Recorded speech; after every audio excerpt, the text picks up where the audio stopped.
circumstantial evidence keeps growing that COVID-19 did leak from that lab in China. The 3 Wuhan lab workers reportedly hospitalized with COVID-like symptoms just weeks before the official outbreak. So why was the media, why was Dr. Fauci, why were scientists so quick to shut this down, this theory? Well, I think, during the Trump administration, Dr. Fauci was part of the solution. And as soon as President Trump was gone, Dr. Fauci became part of the problem.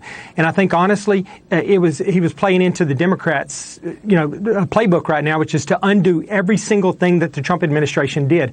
If the Trump administration did it, they initially took an approach 180 from that, no matter what the issue was. And so the State Department under the Trump administration actually suggested that this may have happened. And President Trump was criticizing the World Health Organization, if you remember, and actually defunded the World Health Organization. The first thing the Biden administration did was roll in, refund the World Health Organization and try to build up their reputation. And we know the World Health Organization is nothing but a tool for the Chinese government. So it's an effort to cover this up right now. But I think that they're finding out that this is about, the research is about, or the investigation is going to reveal that this actually probably did happen. I feel like I'm pretty confident at this point that it did come from that lab. I think that everyone's going to know that soon enough. And I think they're backtracking right now. They're trying to figure out how they can, go back and say, well, we said there was a possibility. So they're trying to cover up. They're trying to cover their tracks right now and trying to go backwards. And I think we'll find out that we funded some of that research.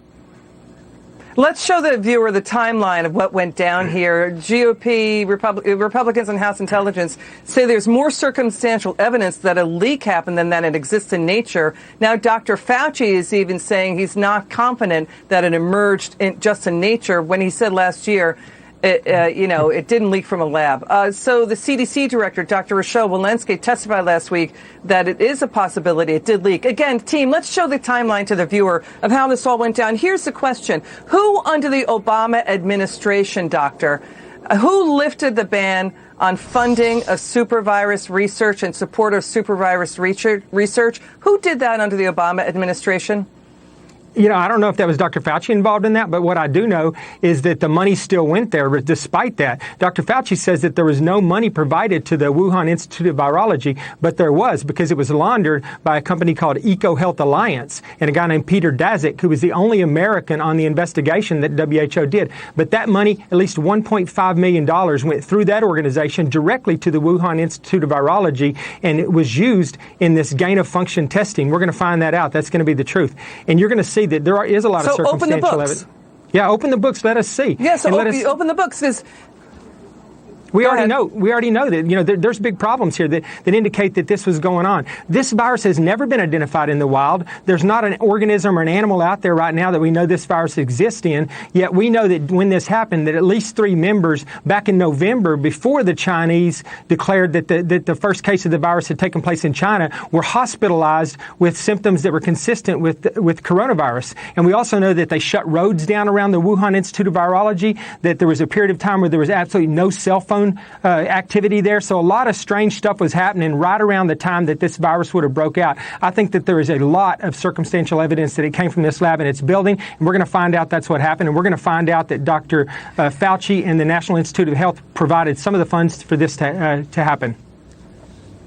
Yeah, the other thing, too, is, so we have in 2015, U.S. scientists working with Chinese scientists developed a chimeric virus, a lab-made coronavirus, a Frankenstein. SARS-CoV-2 virus, a SARS virus. Yeah. So they were working on this to develop vaccines. Dr. Fauci in 2011 co-authored a Washington Post op-ed saying, yes, let's generate a virus in a laboratory that does not exist in nature for the purpose of creating vaccines. So the question is, that seems like a noble intent, but the issue is why farm it out to China, which has such serious safety violations and poor safety protocols? Let's listen to Senator Tom Cotton on this subject. Watch this.